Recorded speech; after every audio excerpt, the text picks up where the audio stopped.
All right, let's hit it from the top, man. All right, here we go.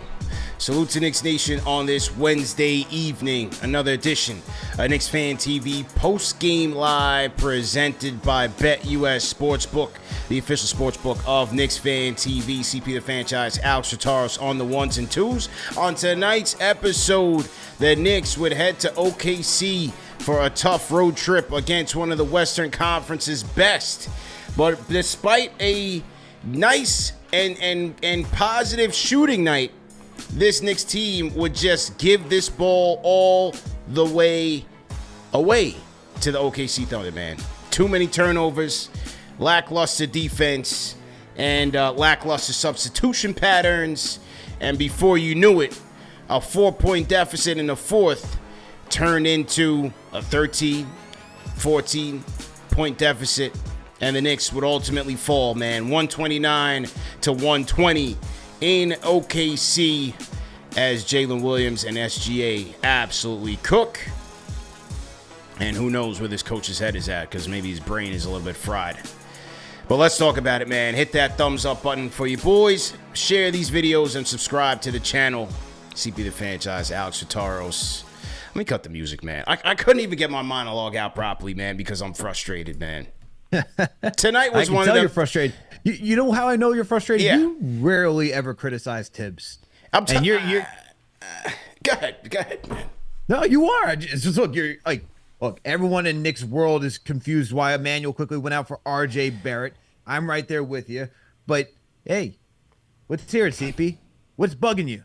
I'm tight, man. I'm tight. You know, you come into this game, they're shooting the ball well, but they're giving this game away possession by possession with careless turnovers. Let's start with that, because they had 6 alone in the first quarter. I'm just like, oh my God, the way this is going, this is a bad sign out the gate. You're on the road against one of the best teams in the league, not just the West, one of the best teams in the league, okay? One of the best teams in the league. Number 8 in the league in fast break points. Number 3 in the league in steals per game. Number 3 in the league in blocks per game. They want to turn you over and get out in transition. They're number 1 in the league with 16. And you played it right into their hands with not just any type of turnovers, but careless, boneheaded turnovers. All right, so that was number 1, just not clean. Okay, number 2, you got a 4-point deficit going into the fourth. The second unit was not able to hold it down as they did in the first half. That non-SGA, where SGA was on the bench, they couldn't hold that down. So OKC would ultimately expand that lead. But here we are in the middle of the fourth quarter. You think you have your closing lineup in there, right? It's Brunson, it's IQ, it's Hart, it's RJ, it's iHeart. I'm like, this is it. I'm sitting on the couch and watching. This is it. This is the team that we're going to go and to battle with. Hella high water. Next thing you know, Emmanuel Quickley gets your best player. He's your best two-way player in the whole damn game. And next thing you know, he gets subbed out for RJ. And listen, I'm an RJ guy, but RJ had no business coming back into the game. I'm like, what are we doing right now? What is the specialist situation? What is the scenario that we're painting here where he's going to help us in this pivotal stretch of the game? Made no sense whatsoever. He gave you no signs throughout that game that he deserved to be in the closing lineup. None whatsoever. If you're going to take IQ out, and I don't know why he was out, because he's your best two-way player on the court tonight. Best two-way player on the court tonight. I don't care what the stats say point-wise. IQ was the best player on the court. You take him out, put in DiVincenzo. You know what? I would even put Grimes in the game. Grimes was knocking down his shots. You needed stops, and you needed efficient shooting to keep up with the firepower that OKC was bombing, because they were bombing out there. That was another problem. I didn't even necessarily think the rotation issue would have helped solve the problem, because our defense is just not good. But if you're going to fight fire with fire, at least go down swinging. And you go out there and you put in your worst shooter on the team playing right now and in that game back into the game into the fourth quarter. What were you expecting for him to do at that moment? Go ahead, bro. Nah, you said it. You said it. You said it. There's a lot, especially the turnovers. I got my own 3 things I'm got to point out for tonight's game. Definitely the turnovers stood out because CP, the Knicks are one of the best teams at protecting the rock on the season. Okay, they are 6th in the NBA when it comes to the least amount of turnovers in the league. But you know who's right above them? OKC Thunder. And I think they just updated the stats right now because they were at 5th before the game. Now they just jumped up to 4th. So you knew that in this game where a team, and I talked about this on the Game of the Week preview with our guest, Jacob Niffen, the one thing the Knicks have to do in this game is to protect the rock because this team can get out in transition and score on you. As we saw that tonight, 22 fast break points, 21 points off of turnovers. Off of turnovers. Insane. Off of turnovers. And you see like the dumb, as you said, dumb turnovers. Like you see Jalen Brunson just passing the ball back to Quickley, who backcourt violation or out of bounds. Or out of bounds. Yep. You see Julius cutting right, and then Josh Hart decides to cut right behind him. Turnover there. Or you just see like Hart not ready to catch the pass from Brunson. It's like whoop, off your face, turnover right there. Too much. These guys were not in rhythm, and you could just tell they were not in rhythm playing in tonight's game. Turnovers by far number one factor for why they lost tonight. Number two, I talked about this with Jacob as well. I chose my X factor to be RJ Barrett. I said RJ needed to have a good game. If RJ has a good game, Knicks are going to be rolling to a win. If not, this is going to be a slugfest until the end of the game, and that is what we got. You know who his X factor was? Do you know who his X factor was? What did he say? I forgot what he said. He said Jalen Williams. He did. He said Jalen Williams. And you know what? I was like, that's a good choice. And guess what Jalen Williams decided to do tonight? He decided to go off tonight. Ballistic. And Jalen Williams out here putting up 36 points? 36 points, CP. Crushed. 36 points. I thought he had to. I can go into that whole discussion because I thought Randle was going to start attacking in the paint to make Jalen Williams work, but Jalen Williams was able to conserve his energy and then just decided to go off 13 for 17 from the field, 5 of 5 from downtown. Jalen Williams, Jacob's X Factor, decided to go off tonight. Number 3, that's why this game tilted. Last thing I had to say, this is the big thing. This is the big thing right here. Both teams good at when it comes to points in the paint. Okay? OKC, one of the best teams when it comes to scoring in the paint. Yep. I told Jacob, the way this game's going, it's whoever can dominate inside. Okay? That was who, between these factors, RJ being the X factor, Knicks had to dominate inside.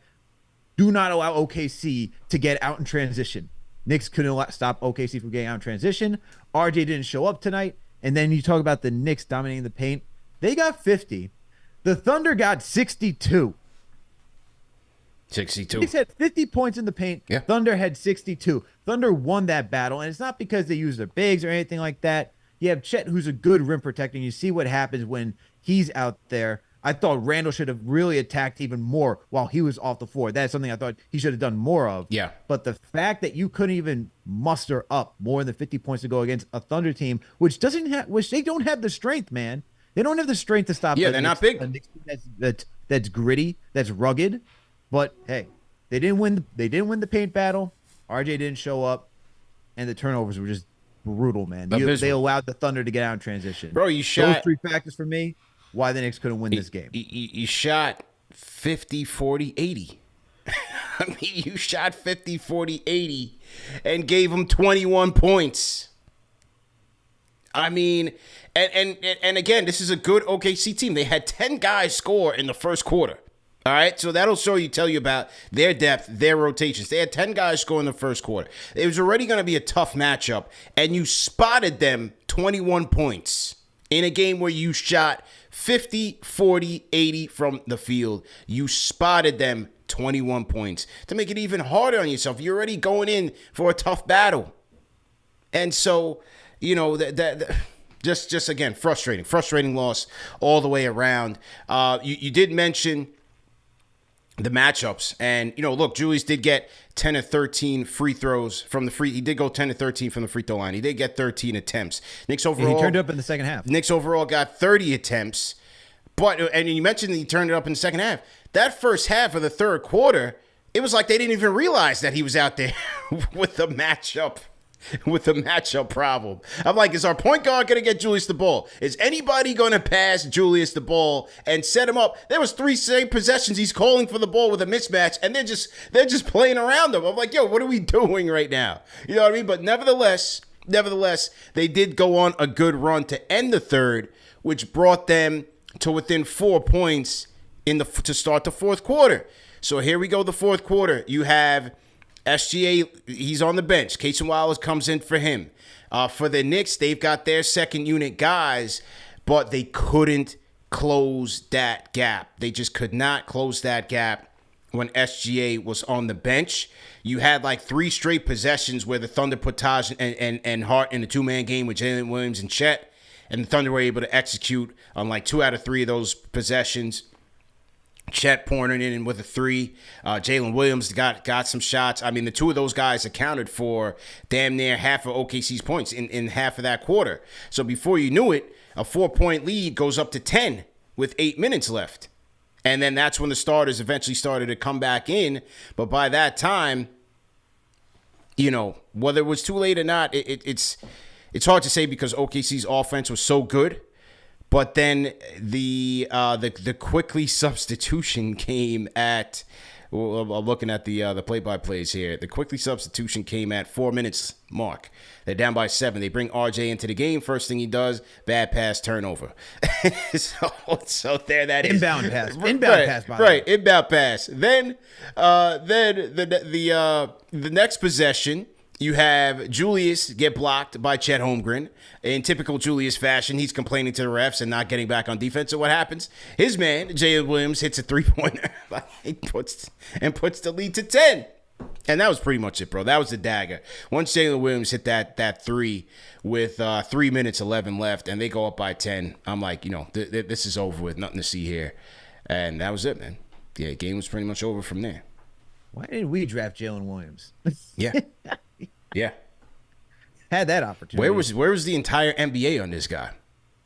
I got to go back to our draft shows when we talked to our scouts.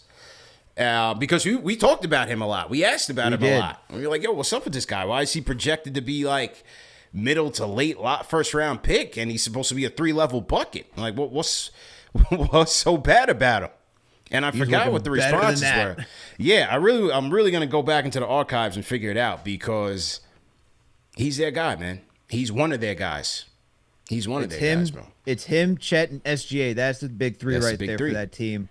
And my goodness, I mean, look, their big three, 36 SGA, 36 Jalen Williams, 22 Chet Holmgren. Yeah. Like, good God. And Chet's only 21, man. Unreal. Unbelievable, man. The one thing I have to talk about is that Quickley, like, being subbed out because, look, man, and I have to wonder, when you're a player and you're in your contract year, you're about to be a restricted free agent, like games like this have to be on your mind because this is going to be your negotiating standpoint. Like, hey, this is my value for the team. And when we start looking at the numbers this year, he's playing less than what he did last season. He was averaging 29 minutes last season. He's now at 24, CP. He is around the same mark as he was his second year on the New York Knicks. And for a guy to take a step back in playing time, you look at the front office who brings in Dante DiVincenzo. Your guard rotation's even more muddier. You see the difficulty in Tom Thibodeau and tonight trying to manage. I mean, the big Ragu couldn't even get back into the game. I'm like, yo, where's Ragu at? He was shooting fine, man. Yeah, and he was shooting fine.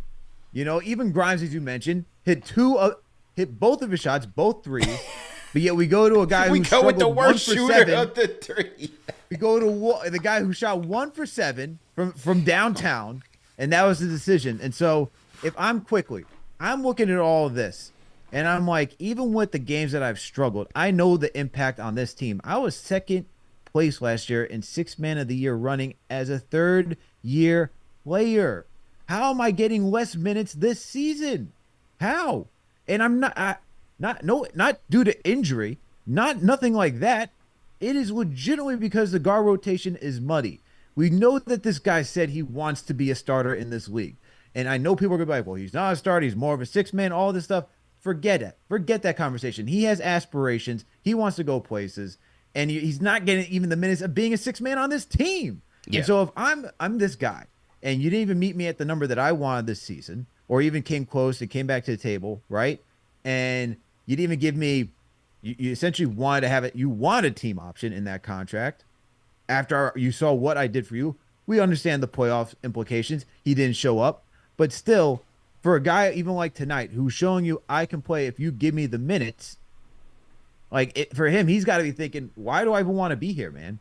Why do I want to be here with the guard rotation that's so muddy? They have Grimes on another year. You have Dante, who's guaranteed to be here on a cheap contract. Yeah. I'm not replacing Brunson. So where's my minutes going to come at? And so Yeah. I would not be surprised if I would not be surprised if he's not even back on this team, man. And I know he's going to be a restricted free agent. That's going to be up to the team to match his contract. But I could see him getting disgruntled, be like, look, man, I don't want to be here. This is not. I played really well tonight. Yeah, I played really well coming off in tonight's game. He had 22 points in 25 minutes off the bench. Shot 7 of 10 from the field, 4 or 5 from downtown. Yo, he was their best player on the court, man. They took out your best player. They took out their best player, bro. You just can't make it up. You take out your best player and accomplish nothing. And you're right. That the guard rotation has been muddied up. He's certainly fallen victim to that. I never expected his minutes to increase after last year, especially the fact that they're in a contract negotiation. They're not going to do him any favors. Let's be real. The business side of things, it's still a business, and the business does play out. And with Brunson being healthy right now, he hasn't missed the game. Quick's not going to get a chance to start. And with the DiVincenzo, with the guard rotation being what it is, his minutes are not going to get bumped up. But, however, what we have seen is that he has been involved in crunch time scenarios. But tonight, for some reason, I guess he was too good. They didn't know what to do with him, so they just put him on the bench and but put the worst one out there. Like 5 minutes for a guy who was averaging 29 minutes last season. That's a big cut. That's a massive cut for a guy who was so important in last year's success. Yeah. You could argue, and I believe he was the third best player on this team last year for what he did coming off the bench. He was that vital. He was that vital to put the Knicks in that position to be a 5th seed in the Eastern Conference. I don't know. I get the business side of things, but I'm expecting them not to do him any favors. But at the end of the day, if you're a team looking to win and looking to succeed, how do you not make sure that one of your best players who helped you last season gets more minutes to show that that, hey, we are thinking about you, even if you want to be in the good graces, right? It goes both ways in this negotiation. You have to say, hey, we actually value you. And I don't even know how you're showing that. Salute to everybody in the chat, man. Call us up on the Discord only. The phone lines, we've been having a lot of issues with the phone lines. There's some technical difficulties going on with that. And like I told you guys from last year, ultimately we're going to get rid of the phone. So if you guys want to call in, into the show, you got to familiarize yourself with the Discord. It's 10 times better than the phones. It's basically a 24/7 group chat. You got your group chat with your homies on your text messages, on your WhatsApp. Well, the Discord works that way, but another benefit is that you can call us directly through the audio calling feature. And so we want you guys to keep using that, and we want more of you guys on that because ultimately we want to get rid of the phones completely. So especially some of you older folks, familiarize yourself with the technology and get with the Discord. Dave G on the Discord. Go ahead and unmute your mic. Dave G on the Discord. DP Alex, what's going on, guys? Good, man. How you feeling? I'm all right. Yeah, I was baffled when I saw RJ coming in for IQ at the end of the game. Did you listen to the Tibbs presser? I missed it. It was on while we went on, so I didn't hear what his explanation was, if he was even asked where Quickley was. So I would love to hear that if anybody caught that. Nah, I didn't bother listening to it. I didn't want to hear what Tibbs had to say about that. I don't know if you guys have touched on it. I haven't been able to tap into the show much this year because I've been super busy. But RJ seems to me to be the only person who is inconsistent in his role. Like, everybody else seems to be really consistent in their role and is successful, but RJ isn't. He's got to be that third option, and he just hasn't been that consistent. I thought he was going to take the step this year. After FIBA, the first 7 games of the year, he looked like that guy, but he hasn't been that guy. And I don't know what Tibbs is seeing. I think Randle plays better with IQ. I think IQ should be starting next to Jalen Brunson, and we need to find somebody who can come play just just the role that they need on this team that RJ's not playing. Like, I don't like. I've always loved RJ, but I think it's time to move on. I don't know if we need to consolidate him and Grimes and picks for another player that can make an impact. But I think he's the one that's going to hold this team back, man. And we really got to consolidate so that IQ can get those minutes. Yeah, because he's better than better than RJ. Like, let's be real, he's better than RJ. Well, here it is. According to our guy, Fred Katz. Let me pull it up here. Hang tight. So to everybody in the chat, once again, hit that thumbs up button for you boys. Just some angry Knicks fans venting session. Here it is from Fred Katz. Tom Thibodeau said he went back to RJ Barrett late in the game because Barrett gave them more length switching against OKC's wings. IQ plays good enough defense and RJ hasn't. Like, what is he talking about? He's your best defender on the team. He's damn near your best defender on the team. Better help defense. I mean, he can't make it up. He plays smarter. He's there and help more often than RJ is. RJ gets lost more often on offense. Like, you saw, like, when he tried the Euro step and he got called for the charge, and everybody on the team was just like, dude, what are you doing? Like, you look goofy sometimes, man. Yeah. Like, you have all this talent and you have this work ethic, but sometimes you just make these decisions, dude. It's I don't know. Oh, I saw that one charge coming a mile away, man. Yes, 100%. The one charge he caught in the third, fourth quarter. It was ridiculous. Every single time, man. Yeah. Like, stop and take the pull-up jumper. Kick it out. Like, yeah, I think it's time that you got to consolidate RJ and Grimes. And I don't know if you guys have covered it this year because I haven't been able to tap in a whole lot. I wonder if Leon Rose missed this offseason not pulling the trigger for PG. I know it was a lot. I don't really know. Like, I don't remember all the details. I know it was too much, and that's why I said no. But I just wonder what this team would be if they had PG instead of RJ and Grimes. Because Grimes doesn't even look like he's comfortable out there. Like, he doesn't even look like he knows exactly what his role is, and Tibbs isn't coaching him into it. Yeah. Like, he doesn't need to just be out there playing 3-and-D. Like, he can play make too, but he's not comfortable. I don't know. Like, the chemistry doesn't look like it's there between those guys. I don't know. I think it's time to move on. I think I assume they're going to wait this offseason and it's going to be part of a package for Donovan Mitchell. That's my assumption. Well, they almost did 2 years ago, right? I mean, they almost did 2 years ago. So I think they told you that a while ago that they don't see him as an untouchable. Yeah. He did give you some good signs early in the year, but it's been pretty dreadful last month or so. I don't know, maybe something like RJ and Grimes, Fournier, and some picks for Murray and DeAndre Hunter from the Hawks. I don't know. I know they got a lot of interest in Murray, but we need a wing. Like, we'd be too small at that point. Like, we'd have to get a wing back in that trade. And I don't know what the moves are, because we're not making moves with Toronto. That's not happening. OG Anunoby's not there because they're not doing that. Yeah, and there's nobody else out there to go get that's a wing, really. I mean, I'd love to get Brandon Ingram.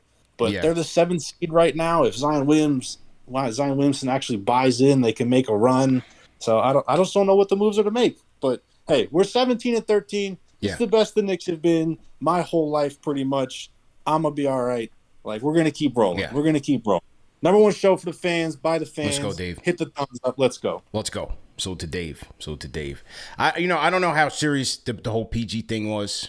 How deep they went in terms of trying to get a trade, but it just doesn't seem like the Knicks way. They haven't done that this regime at least hasn't done that, where you go trade your young players and draft capital for aging, injury prone free agent to be. I haven't seen the Knicks haven't made a move like that, so hard to say how serious they were in terms of trying to get a Paul George. But clearly the player would be great for this team, but the circumstances is hard to justify. I need the Pelicans to start reeling, going down in the wrong direction. I need the New York Knicks to start calling about Trey Murphy III.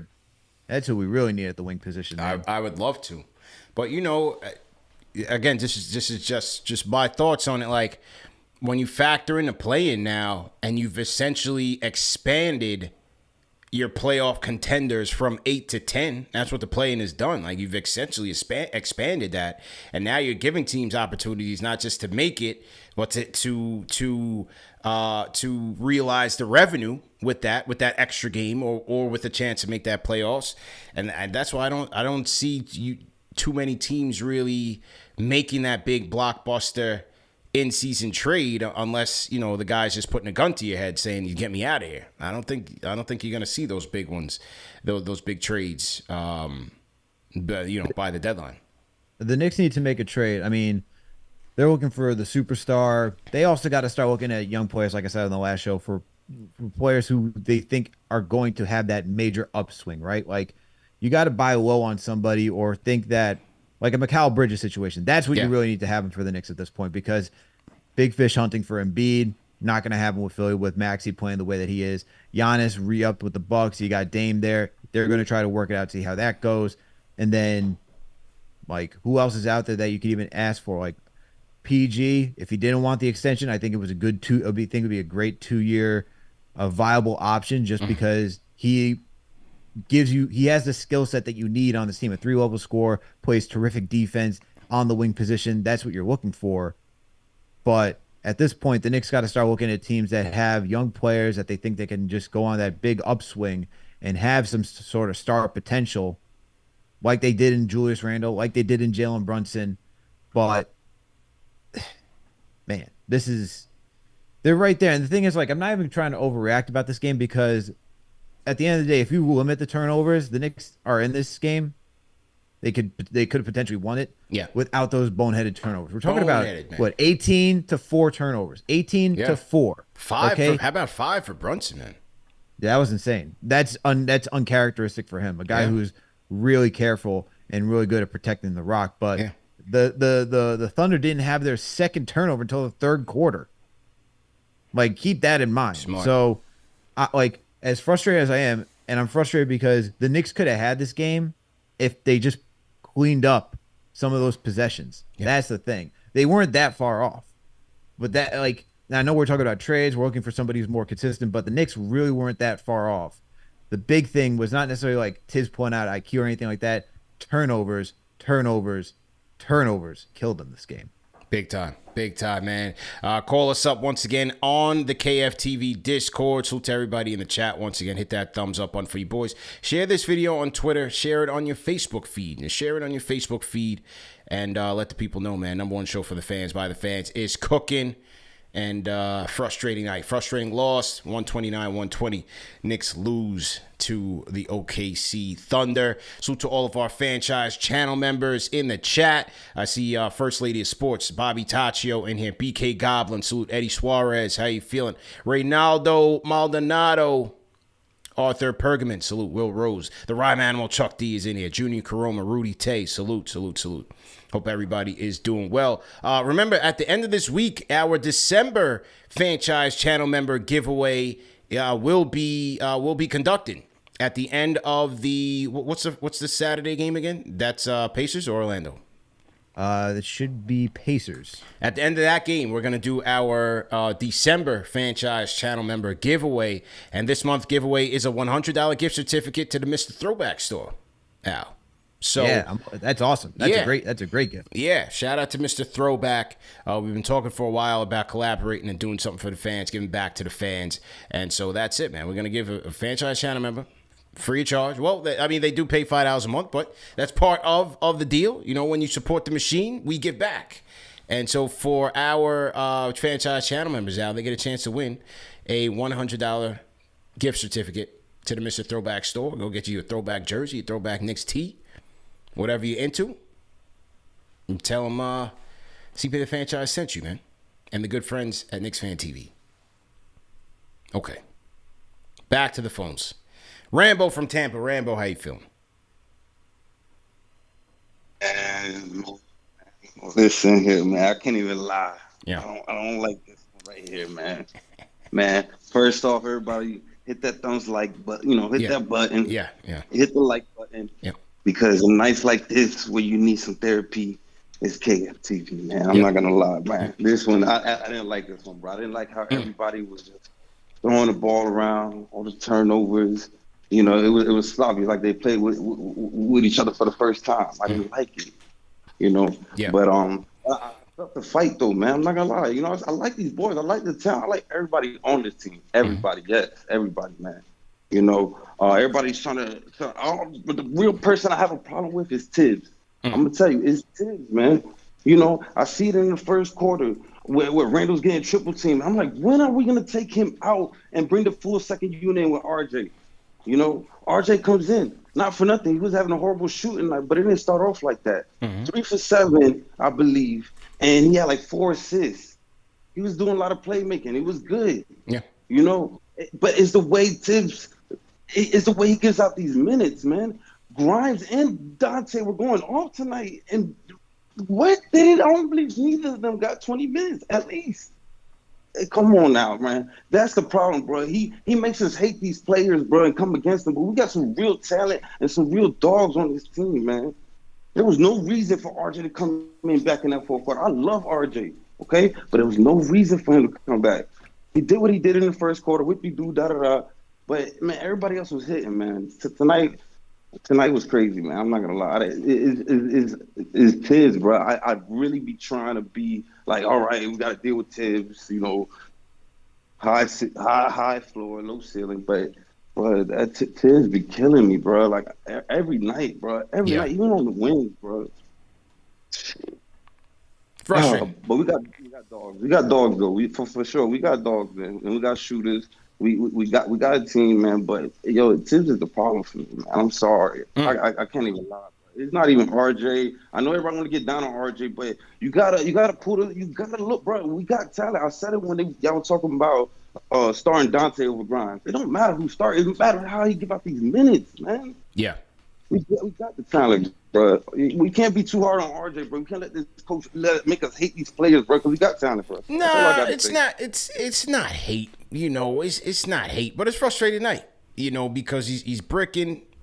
He's been pretty lousy for the last month. I mean, if we look at the numbers, last 10 games, he's shooting 43% from the field, 28 from 3. So his numbers is tailed off. He's shooting 28 from 3, man, and it wasn't his night. It was not his night tonight. And so you have the depth, you have the rotation.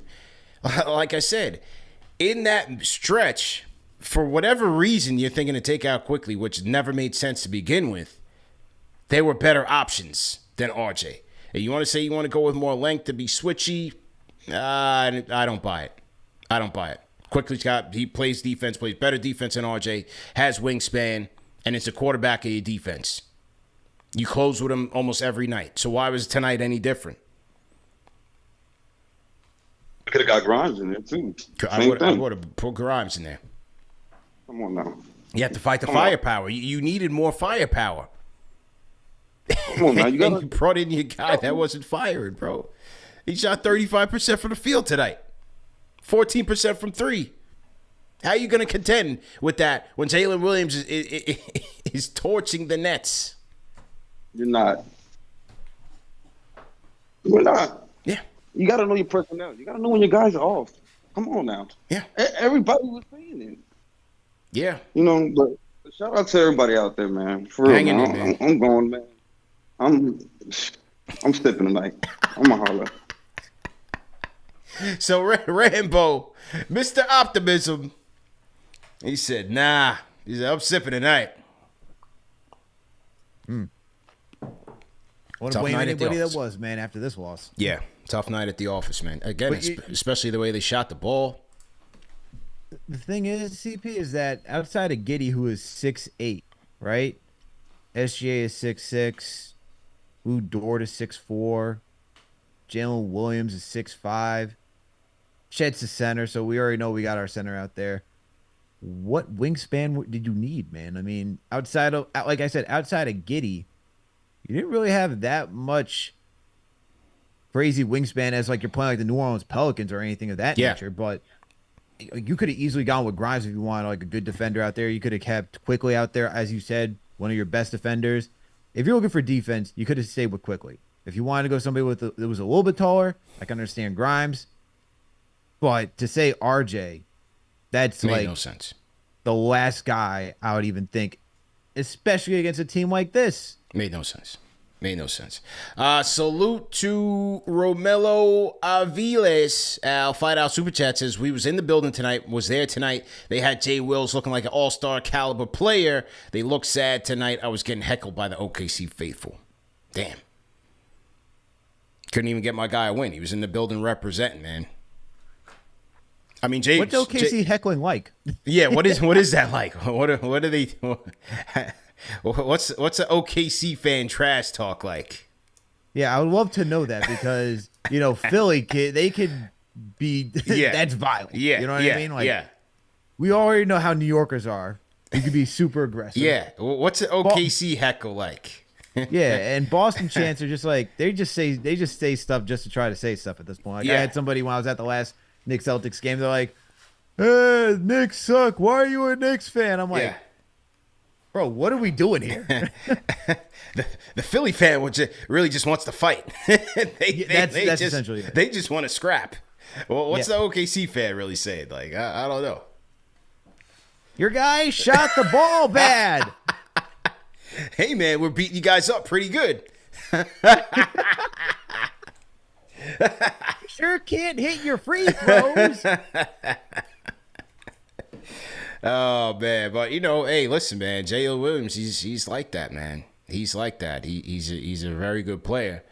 And, they've got themselves quite a young core. But the only thing I disagree with Rambo is that, I'm not looking for less Julius in this game. I was looking for more Julius in this game because I still felt like even though he got to the line 13 times, I felt like we didn't take advantage enough of the size mismatches that he had on him. There was nobody that could match up with him whatsoever. And look, the third quarter, they woke up and he got involved and did his thing. But I was looking for that a little bit more, especially in the first half. Yeah, I was looking for Julius to get downhill and bully this team. They don't really have the strength. Yeah, it's kind of weird that you're not like Brunson can attack in the paint too, and that's that was my key matchup of tonight's game on the Game of the Week preview was Brunson versus SGA. I knew they weren't going to defend one another, but still they're both similar in the same in regards to they both get downhill. They like to score 15 feet and. The only difference is that Brunson's a better three-point shooter, although we didn't see it tonight. But the other matchup I was looking at was literally Jalen Williams versus Julius Randle because I feel like if you had to make Jalen Williams work defensively on Julius, then you're not seeing this type of performance from Jalen tonight because you're taking him away from rebounding, which he essentially had to stay away because you're trying to guard Julius. And then on top of that, if you have to guard Julius, you're going to be tired, man, by the time you're getting back on offense. Like, Julius is making me work. So I thought you would have exposed that. Like I said, they don't have the strength. Like, there's nobody on this OKC team that could stop Julius Randle getting downhill. That should have been my go-to move. Like, Randle first quarter, that's what we're all about. Yeah. Have Randle get downhill immediately. And they didn't even really utilize, like, him when Chet was off the floor. You don't even have the rim protector on the floor. And it's like, okay, he's gone. You got your next biggest guy, like your biggest guy is Randle now. So just make them work. And you saw what happened as soon as he started getting downhill in the second half. They were fouling him left and right because they can't stop him. He probably could have had over 20 if he started that earlier in the game. Yeah. I thought he was attacking way too far. Like Blacktop in the chat said, I thought this game he was attacking way too far, posting up way too far from the basket, and then also not really responding to the doubles and triple teams too well in terms of his passing. But again, that was just one of those things. All right, here's the Tibbs soundbite. This is from Tommy Beer, captured on his TV. Let's hear how it sounds. Sometimes when you get the recording straight off the TV, it's a little bit difficult to hear. But let's see how it sounds. Tibbs' explanation here. Let's see how it sounds. Oh no, I don't know. This is not going to be any good.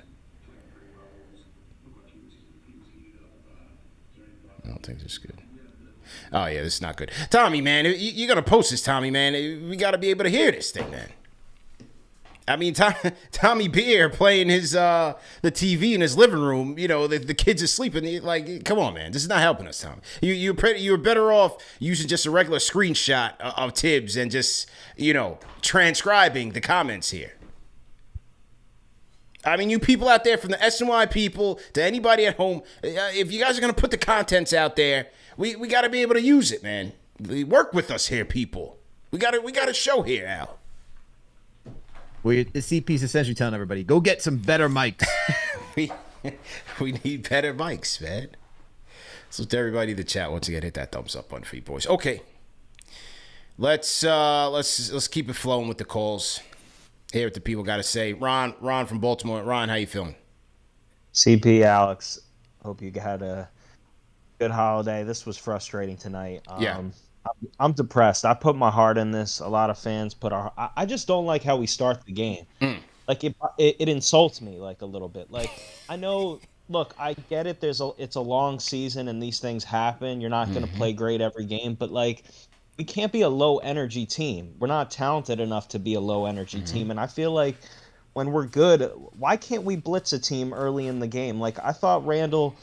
Yes, they could have got him more involved, get him because there was no answer, but I thought he looked slow. Like compared to the guys on the floor with OKC and some of our guys when I want to run, I just thought this, like you said, the slow decision making out of the doubles. I just thought slow movement, slow body language. I thought he attacked a little more in the second half. He also told his teammates to not go to me and swing the ball to the corner. Stop giving it to me because I'm a little like you saw him pointing. Like just stop relying on me. Just move the ball. I need energy. This to me needed to be an energy game, and we almost got there. But I'm sick and tired, CP and Alex, of trailing, having to fight my way out of trouble here. Josh Hart gave me the energy. It would be nice to get Grimes more than 2 shots. It would be nice. I didn't understand the RJ substitution either. I would have rolled with IQ. If not IQ, go to Dante. But you needed shooting. Brunson was bad. I'm not letting Brunson off the hook. I thought he was bad. And I thought RJ, here's the thing with RJ for me, CP and Alex. Number one, yes, he's not making his threes anymore, the open ones. I had a couple problems when he got in the lane. Obviously, he can get into the lane at will, but I still would like him to keep his head up and kick that ball out. Too much tunnel vision, man. Too much tunnel vision. Yes. And in the first half, when that second unit was cooking, it was because he was passing the ball well. Like him and Quick with that second unit have to be playmakers. It's not just looking for your shot all the time. You got to be playmakers, man. There's always somebody open on your drives, and it's just too inconsistent with the playmaking. He had 4 dimes tonight. When it was on, it was nice, but he could have had a lot more. I agree. I mean, like, my whole thing, CP and Alex, is like, he has a gift from above where he can get to the rim at will. He may be the second best on our team, CP, at getting into the paint because he has the left. He can always get into the paint.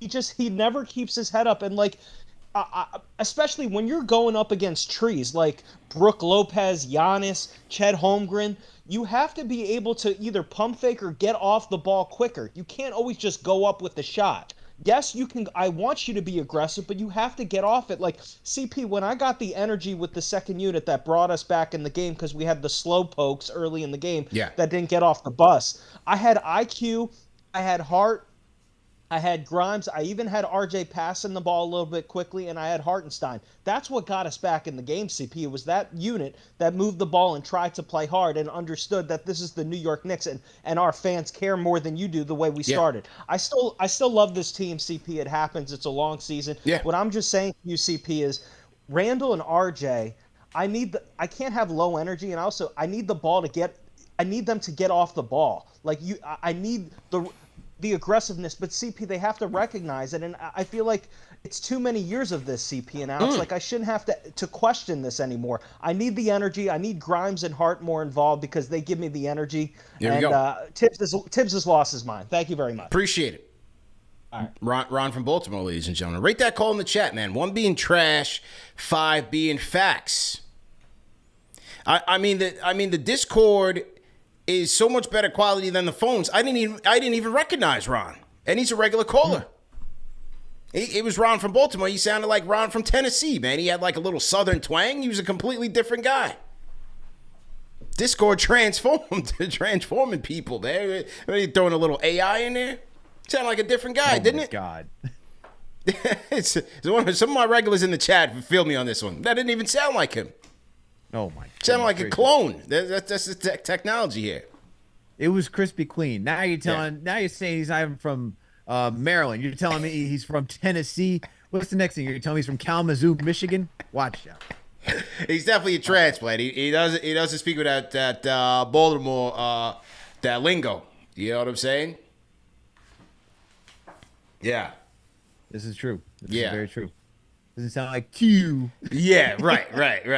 Yeah. They talk kind of funny down there as Baltimore people. A very different breed.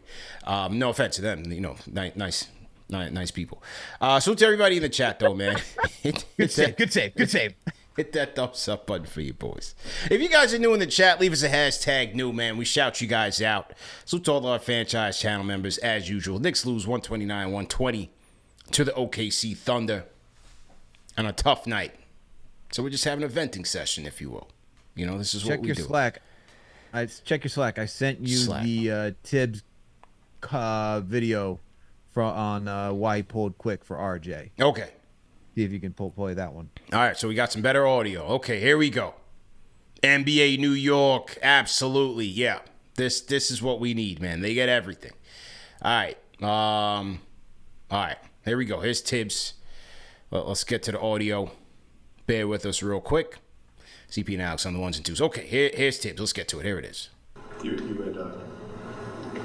went back to RJ late in the game. Quickley was playing pretty well. Looked like he was heated up. Is there any thought to leaving him out there? Yeah, like I said, you're going to finish with different guys, and it's what the game needs. Sometimes it's matchups. Sometimes someone's got it going. Sometimes you need size. You need you're looking at how the switching you're doing. So, and you're asking guys to sacrifice because you can only put 5 out there. And so that's the way you roll with it. We need everyone. We need everyone to play well. So that's what we did. What did you feel like RJ was giving you in that situation? Right. Well, the thing is, because that sounded like Fred asking. Right. It's they have length with their wings, right? So you're going to be doing some switching, and so you're trying to match up that way. Quick has done a great job. Dante's done a great job. Quentin, I thought, played well tonight. And like I said, you win together, you lose together, and our turnovers hurt us. Quick, you mentioned Grimes. It's been tough to kind of find him minutes since he's. Well, that's the challenge. We have good players, and so anytime, everyone, it's easy to sit there and say, "Well, this guy should have played more." Well. You can certainly make a case for people because when they're playing well, that's a natural question. And then, but okay, well, who are you taking out? Because you can't just keep adding without taking out. So, and I know it's not easy, but it's also what's best for the team. So you're asking everyone to sacrifice and put the team first. So, and for the most part, I think our guys have handled that well. All right, that was Tom Thibodeau there. There's the explanation. There's the explanation. Is that what we're calling it? A good one if it made sense. It is a good explanation if the situation called for it. I think the bottom line is he messed up. He goofed up. Not sure what he was thinking there. You took out your best player. And now you're saying, well, he's got to sacrifice. Sacrifice for what? The guy with 5 turnovers that shot 25% from 3? What did he shoot from 3? Let me be fair. Let me be fair to RJ tonight. He shot 35% from the field, 14% from 3 with 5 turnovers. So what is Quickley sacrificing when he was the best player on the court tonight? Why is he sacrificing? I get it. OKC's they have length. And you want to be switchable. And the problem is they don't have a true wing, which is another problem. But the explanation doesn't jive with the way both of these guys are playing. CP, what you have to understand is that what I wanted out of RJ was really nothing outside of my own personal decision just to put him out there. I just want to make sure the New York fan base knows that I'm in complete control. And I see Twitter every single day. And I just want to say, I don't really care what you have to say. It should have been RJ to sacrifice it, shouldn't it? Shouldn't have been RJ to sacrifice. That would have been my next question. If you're looking for sacrifice, it shouldn't have been him tonight. It wasn't his night. Why? Why should he have to sacrifice, CP? Don't you want to see your 3rd overall pick shoot your way out of a paper bag? Well, yeah, when you're paying him that much, yeah. Sometimes it comes down to dollars and cents, man. But even still, man, You gave him 30 minutes. I thought Ragu deserved more minutes. You gave Quick 25. Doesn't make sense. On nights when he closes almost every fourth quarter. Look, whatever that answer was, that was the most that was the best way I've ever seen a coach just deflecting from the answer of like, I messed up. I don't want to answer why I messed up. Let's keep it pushing. I'll see you next game. That is, I wish you know what he could have done? I wish he did like the LeBron thing when LeBron showed up in that suit with shorts and just took his bag. That's the meme I need to see Tibbs do tonight, in all honesty, because that's essentially what that answer was. Like, come on, man. You're trying to tell me that unbelievable. How are you going to tell me that you're going to put RJ back out there for defense and shooting? You need shooting. Your team just gave up 18 turnovers tonight, and you need to shoot back into the game. So now you're going to put out a guy who's 5 of 14 from the field, 1 of 7 for downtown, and you need threes. This is you don't need him to attack. You need to space the floor so that way Brunson and Randle can get downhill. But you put out OJ. Makes no sense. Makes no sense, man. But this is where we are. So to everybody in the chat, once again, welcome to all of our new viewers. Support our sponsors, guys. Support our sponsors over at Manscaped, man. The #1 men's grooming tool below the waist, fellas. If you haven't gotten your Lawnmower 5.0 yet, hey, listen, you're in time because there's more where this came from at manscaped.com. And using our code KFTV, you get 20% off plus free shipping. How can you beat that, man? This is the best deal for our viewers. Go ahead and use our promo code. And Lawnmower 5.0, hey, listen, it's a ball bag trimmer. You get right for the holidays. You get right afterwards. Not just for the holidays. You want to set a new tone for the new year. You're coming into 2024. Pause. No. That's pause. You all right over there? Yeah. I almost left my own show with a flagrant 3. But anyway. Yeah, you're heading into 2024. It's new year, new me season. You know what I'm saying? So you want to use that Lawnmower 5.0, man. Dual temperature LED spotlight. You can do it in the dark, whatever you're into. You can do it in the shower. It's waterproof. You get 60 minutes of run time. Now, some of you, hey, if you need all that time, you go ahead, man. You got it. No testimonials. We don't need to know that, but it's your time. You got interchangeable dual head system, a constant RPM motor, and the travel lock. So when you're headed out of town, you're on your passport bro mission and you're going on a long flight, you don't got to worry about losing battery life in the travel bag because you left it on. When you're rushing to the airport, in the middle of a session, you left it on. Now, it's got the travel lock on there so that when you get to your destination, you get that 60 minutes of run time, the dual LED spotlight, do it in the dark, whatever you're into, all of that good stuff, man. But as you know, go to manscaped.com, use promo code KFTV for 20% off plus free shipping. Here we go. Flagrant on the play. Yeah. Throw CP out of here. No testimonials, man. No testimonials, bro. Jeez. Couldn't even make it through the ad read. You all right? Yeah. Yeah. I said, bro, slow down. Anyway, man, let's take a look at the key stats of the night. Like we said going into this, Knicks shot the ball well. Offense was not the issue. 50% from the field, 40% from 3, 80% from the free throw line.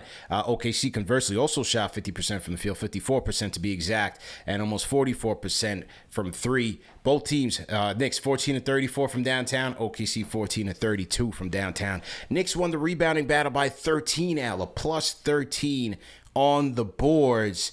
24 assists for the Knicks, 20 for the Thunder. But here it is. 18 turnovers.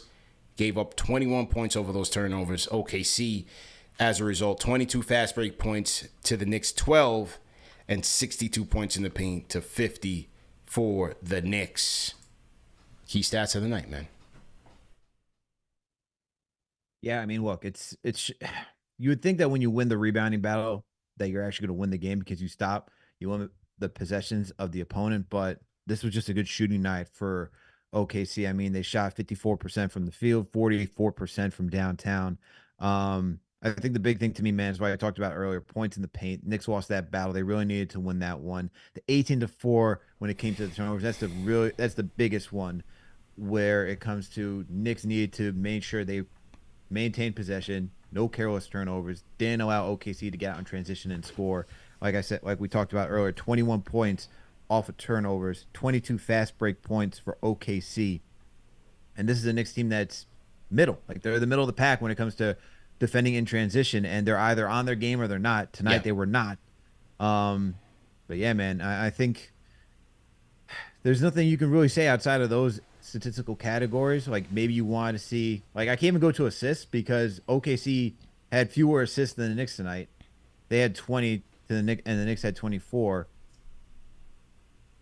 It really just comes down to points in the paint, points off of turnovers, scoring in transition. Yep.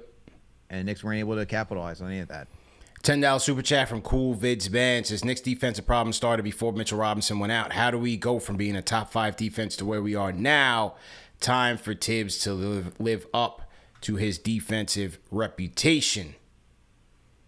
Yeah, I mean, yeah, at one point they did have a top 5 defense, but you know, stats don't always tell the story, man. And you can, for example, right? Like, let's say you go on a 10-game stretch or like an 8-game winning streak, and like 5 of those games you're playing teams below 500, right? Like your defensive rating could go all the way up, right? During that stretch, you could easily say, well, they had one of the best defenses, but is it really them, or were they just fortunate to play bad teams? You know what I'm saying? Like you gotta. Sometimes it doesn't tell the whole story about what's sustainable or not. That's the thing. They could be playing well during a stretch, but are they legit? Like when they had a top 5 defense, I think they were really like a top 5 defense. Not really. They were just playing well at that time.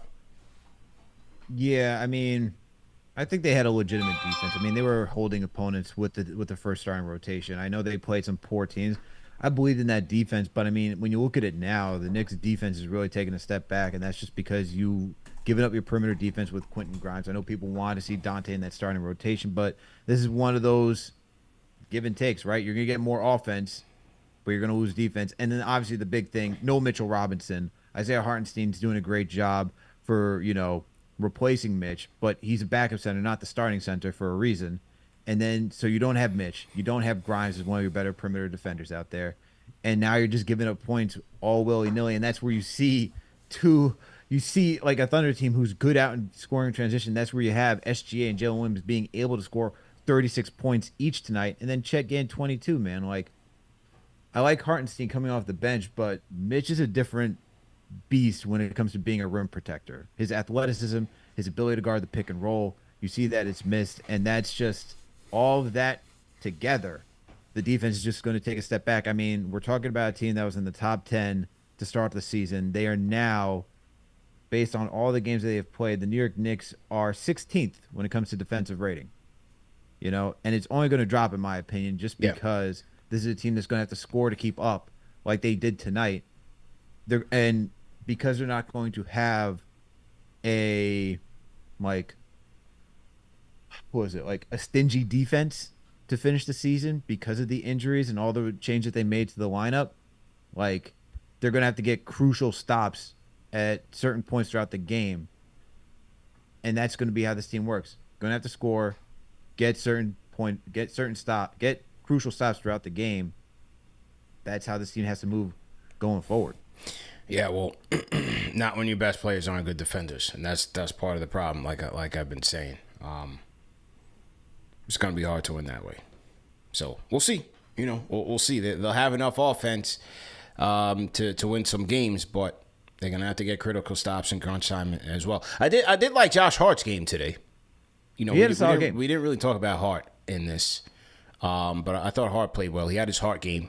Definitely his effort, his extra effort gave them more chances, got them out in transition, played tough defensively. I thought Hart had a good game. One could say he put his heart into this one. Yeah, that was terrible. But yeah, he had a good one, man. Look, man, I'm trying to use these dad jokes since You getting up there. I mean, you got to ease into it, man. They just come naturally, man. It just comes naturally, man. I'm telling you, man. It just comes naturally. Before you know it, you're washed up dad, man. Yeah. That's just how it goes. I thought I let it rip for the first time on the show. So okay, there you go. Absolutely. Oh, shout out that guy Tony Banks, Al, $20 super chat. Says CP Alex Tibbs taking Quickley out was criminal. Great show, good therapy. Yeah, I didn't understand it, man. I did not understand that at all. But look, man, this OKC team is a good team. This was my league pass team. They've become a legitimate team, not just a team that's having, a surprising season. They're a real deal. Real deal team, and you see Jalen Williams, man, shot creators. Like with the I guess the padding, to be able to have your best player sit on the bench and get rest, and have a guy like Jalen Williams just go out there and just cook. Just cook one-on-one offense and just get to his spots, rise and fire over you. They're in a great position, man. It's a great position to have, and they come at you in waves. They have a number of guys that can get points for them, from Isaiah Joe, Kenrick Williams. You have Dort sometimes can get into it offensively. Scrappy team, man. It's a talented team, but they can scrap too. Young, scrappy, talented team. That team's got a bright future, man. Yeah, that team's got a bright future, and the fact that I know they were in play-in competition last year. They could have potentially made the playoffs, but they are a legit team that went from worst to first in one season, and it is just like, it is insane, the turnaround of that for that team, man. And to think that Chet, who's only 21 years old, can only get better with SGA, with Jalen Williams, who's also young. I mean, they play like vets. Man. You look at Chet. You look at Jalen Williams. They play like vets, bro. Yeah, they play like vets, man. Insane. So that's very good. Jalen Williams only 22. He's 22. Shout out to William Burton now, first time, long time viewer. Or let me go back to his comment. Put some respect on his name. William Burton. He says they sends a $20 super chat, and he says here, did I lose his comment? He says, salute CP Alex. I've been a subscriber for a while, but first time chatting. You guys are the best. So salute to Will Burton for his support and for tapping in. I'm one show for the fans, by the fans. Did you see, I wonder if anybody felt the same way I felt in this game. It was in the third quarter, or I think it was the third, opening of the third. And SGA just like put a ferocious spin move on Julius and finished in traffic. And then Julius comes back down, and he's backing SGA down. And I'm like, don't spin. Flashbacks. Yeah, I'm like, we don't need that. We don't do it. I don't know. I thought that was funny. That was just me having nightmares. But the SGA spin move on Julius was insane, man. I got to try to find that on the highlight reel. Where is that? I'm going to flashbacks of year one, Julius, the Tasmanian devil. He's been better about it, man. He's been very selective. He's been way better. Way better. Very Absolutely. selective. Yeah. No question about it, man. Oh my God. I remember those years. Jesus. Yeah. You could just see that coming a mile away. It's like, all right, here comes the spin move. Yeah, the spin over. The spin over. Yeah, he cut that down a lot. He cut that down a lot. I wonder if Johnny Bryant or Kenny Payne, while he was on the team, had anything. It's like, Julius, let me talk to you about one move. That spin move. Yeah, we're cutting that. We're cutting that. Okay, that out. Don't ever use it again. Don't want to see it. Nothing to do with it. Take this idea, crumble it, throw it in the trash. We're done with it. Throw it in the trash, man. Throw it in the trash. Salute to Jamaica Queens 22 says, just breathe, Knicks fans. We've had far worse seasons. Shout out to Shane Larkin. Oh my Lord. Oh my Shane Lord. Larkin. Shane Larkin. Shane used to get busy with Miami though, man. He did. He definitely used to get busy back with Miami. Let's not go through the list of Former No, Knicks no, point not on guard. this show. Not tonight. We don't got time for that. No. We don't need. We do not need that. King D's, go ahead and close us out, man. How you feeling? King D's on the Discord. Ooh, King D's, man. Are you ready to close or not, man? There we go. Salute. Can you hear me? Loud and clear. Let's go. There we go. Run it up for the dynamic duo. Yeah. I see 1,000. I only see 281. You Yeah. gotta get that up, man. Hit that thumbs the up. like button, people. Hit the like button. Hit the share button. Subscribe to the channel. Let's go. Yes, sir. CP Alex, man. Every time you want to root for the kid, for the 9 god, man, he just makes it more difficult, don't he? Hey, what I say? We'll see what happens tomorrow. Didn't I tell you? I'll tell you that months ago. We'll see what happens tomorrow. That's why I had to come up. Tonight because shout out to them for the Christmas game. I'm glad that they represented the Knicks well. But for me, it's like I want to see the hangover effect. Like, don't show me when you down and you don't want to get embarrassed on a national spotlight. Show me these games where it's the other competition, right? Because we played Milwaukee, we played Boston several times. Let me see you up against peers that a lot of people or a lot of Knicks fans say that you're better than. J-Dub looked like he's 10 times better than RJ. Like, it's not even in this universe. And for me, Alex, CP, I've been on this whole wave of like I can't pay both RJ and IQ $100 million. So I'm gonna ask this question to the chat gang. Maybe I've been looking at this wrong the entire time. Maybe RJ got IQ's $100 million bag. Maybe we need to move on from RJ, man, because all these questions that us as a fan base have, like, is he a 2 guard? Is he a primary guard? Can he play off ball? Like, every year it seems like he doesn't necessarily answer it. And yeah, you could say the playoffs, but like the sample size with the playoffs is like everyone else was struggling. Like IQ was averaging like 9-8 points in the playoffs. So for me, listen, if you could get a wing, obviously we're not talking trade talk. You know that DJ rumor out there. I'm in full support of it. But if you could get a wing with a DJ trade like Sadiq, or look elsewhere, I think we need to start thinking about solidifying our team first and not RJ Barrett. Because every time I see IQ in a bounce back game, I mean, listen, he was shooting 3 for 25 going into that Christmas game versus the Bucks. Yeah. And he played well, man. So I gotta see where this goes. Obviously, there ain't no trades that's gonna happen today. But with a whole month going on, we got a good sample size. And right now, Emmanuel Quickley is winning that war, man. I much rather pay IQ $100 million than RJ going forward. And that's a shame coming from your 25th pick as opposed to your 3rd. So we'll see what the sample size is. Obviously, the players that have been rumored to the Knicks is nowhere near. We got another 20 days, 18, 19 days. But they gotta do something about this, man, because if Tibbs' answer is I went with RJ because he's the bigger guy, then that's not a real good answer to begin with, man. So shout out to you, CP. Shout out to you, Alex. I really don't know. Like, honestly, I'm lost when it comes to this RJ thing. Like, we've been representing, we've been holding him down. But at a certain point, man, I got to be real with it. I watched David Lee get traded for cap space to get Amari Stoudemire. So let bygones be bygones, man. I think we at this season, man. I think it's the conundrum. So shout out to CP, shout out to Alex. Run it up, hit that thumbs up. I see we got from 281 to 320. Let's get that to 350, 400. Yeah, appreciate it. Well, again, I mean, like looking for size thing, it's plausible when the situation calls for it because they don't have any real wings. So it is plausible on some nights, but tonight I just didn't see it necessarily. But yeah, they are vulnerable, man. They don't have wings. They don't have wing defenders. Are you marking some trades outside of your LaMelo Ball trade that you're looking for right now? No, for this Knicks they're team not. to make? They're not making any worthwhile trades right now. I don't see it.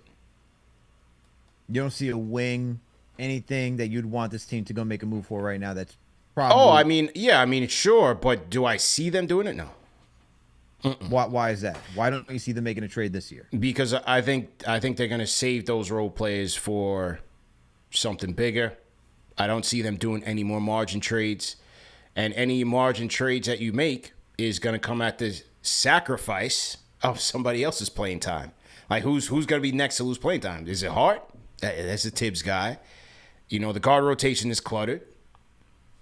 Like how you gonna move that rotation around to fit somebody in here? Unless you're trading like one or two guys from your rotation.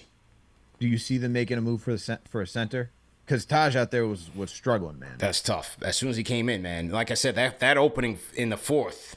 I mean, boy, oh boy, they were putting Taj through the ringer, man. Taj is like, yo, I just signed up for this, man. Put him in the spin cycle today. It was like pick and roll, pick and roll, pick and roll. They were going right at him. They were going right at him. So, you know, like, I don't think the DeJounte thing has much legs for them. You know what I mean? Like what the Hawks are thinking. I don't necessarily see it. So do you make a center trade? Yeah, but again, who are you going to trade? You going to trade Grimes for a third string center? You going to trade IQ with you're not trading IQ for a third string center. That's what I'm saying. Like they're pieces to trade. It almost doesn't make sense unless it's for a bigger player. You know what I mean? Like, you still paying Mitch all that money. He's got next year. He's back as a starter. If you bring Hartenstein back, he's your backup. So the person that you bring in, you gonna trade Grimes for a guy that's here on a rental or just temporary playing time? I don't know. I don't see much. Andre Drummond looked good the other day. What do you have? 25 rebounds yesterday. Turn back the clock on y'all, man. He said, y'all think I'm washed. Here's 25 boards. The big reason why Drummond got so much, I guess, flack was because he got overpaid in Detroit, and you had to take that contract. It's like, nah. You're good, but you ain't that amount of money good. Yeah. You know what I mean? Yeah. So, I mean, in the trade for Drummond, like, I don't think you have to give up much. Like, I don't even know what his contract is at this point. But would you even consider moving an Evan Fournier contract to go get somebody? Well, that one is interesting because what I didn't realize until our guy Fred Katz came on the show was that they could technically still use that contract before, like, during the draft. Mm-hmm. They could technically use it. Right. This upcoming draft you're talking about. Yes. Yeah, because the NBA calendar season doesn't begin until free agency. Right. So they could technically use it. So will they wait all the way up until then, or will they, try to get something at the deadline? I think that's the only, option that I could see them moving is that contract. If not, if they're going to go get another center, I definitely don't think they're going to trade for a guy. I think it would just be like picking up, like a free agent big man, a Dwayne Dedman or Jermichael, Green. Not Finley. Not Finley. No, not Jermichael Finley. No. Like a Jermichael Green, and, you send Archie Diacono packing, thanks for the reunion. Hope you guys got dinner while you're on the team, but we got bigger fish to fry. Well, at least Ryan was remembered by people out in the street in Greenwich, Connecticut, over Jalen Brunson. So, all right, good job to you. Whatever that's worth. So yeah, but hey, you never know. Things can change overnight. So Drummond is making $3.3 million this season. Contracts that are in that range would be Archie Diacono, like a Miles McBride, if you want to pair that, or you do an Archie Diacono and a Daquan Jeffries. You're talking about Grimes and somebody else. Maybe that's enough because you have that wiggle room between how much salaries actually. Yeah, but I mean, the way the Bulls are playing, again, you got to think about it, man. With the play-in, it changes things. And all this time you're hearing that, well, the Bulls, they kind of want to keep this team together. They want to play for something. If they trade Zach LaVine, they want to win now player. Like, it doesn't seem like, from what you're hearing, that the Bulls are just ready to just destroy and rebuild. It seems like they're just trying to retool where they can, or if they can find a sucker to let Zach LaVine off their hands. It seems like they're just trying to do that. But, like, I mean, what incentive do they have to give Drummond away the way that they're coming together? So here's a trade that could actually work, CP. You could do a Daquan Jeffries for Andre Drummond straight up, and that would work. Obviously, I don't think the Bulls would do that, but if you threw in like a pick, you know, maybe they'd be like, hey, why not? Yeah. Ain't nobody coming to help us, man. Ain't nobody coming to help. Wow. Nobody is coming to help us, man. Negative Nancy over here. Sheesh. Look, I just get back into the draft, man.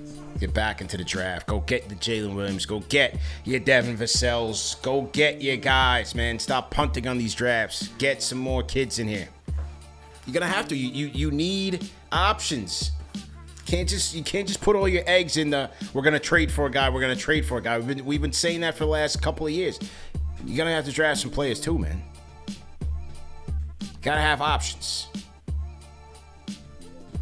Don't worry, CP. We'll trade. We'll trade for somebody. Yeah. Well, we'll be back when we beat the Magic, and once we beat the Magic, a good team, we'll be back to the Eastern Conference Finals talk. So tonight's just one of those nights, man. You know, sacrifice. That is the theme of tonight. Sacrifice. Sacrifice. You know, CP. Sometimes you have to sacrifice the wins for losses because you have to balance out how KnicksFanTV actually has happy fans and upset fans. Nah, man. Sacrifice. They should sacrifice Tibbs' dinner tonight. No steaks tonight. You get salad. No steaks, he said. You in OKC, ain't no steaks tonight. Just give him a dry ass salad. Oh man, it's a tough night. But either way, good show. As we try to, make the most out of bad situations. Great job, Al. Great job, everybody, man. We had a busy day, man. We started with Game of the Week preview. Yep. Then we did NBA Report. We do NBA Report Monday, Wednesday, Friday on the NBA Report channel. Make sure you guys go over there and subscribe. Then we did play-by-play, right? Shout out to CK. Yes. Shout out to you. Shout out to Daniel Gamba, Tyler for getting the highlights together. And then we do post-game, man. 5 shows. Was that 5 shows? 4 shows. 5 shows. Tired, man. Yeah, 5 shows. There it is, man. So that's why when we ask for you to hit the like button, hit the share button, subscribe to the channel, that's the least you can do. The donations are great. We could certainly use those as well as we keep the machine growing. But you can do those three things for free. Hit the thumbs up right below this video. Share this video on your Twitter feed. Share it on your Facebook feed. And subscribe. Those 3 things you can do for free every night. And it helps us grow, man. Very important to do so. Shout out to Suavi. Said $5 super chat says, I'm not sure Tibbs is a coach for us. IQ Grimes 6 to 7 from 3. RJ 1 for 7. Yeah, tough on that. Shout out to T. Shout out to Ace of Spade. Will and Burton, appreciate it. Tony Banks, appreciate it. And Jamaica Queens, appreciate it. Remember that these shows are available in audio podcast format, man. So if you missed it, shows to the replay gang, but you could also catch us on all podcast platforms. So make sure you guys do that. And we will see you guys on, when's the next game? Friday? Friday. See you guys Friday, man. Knicks versus Magic. CP and Alex, man. We out of here. Great job, everybody. Peace.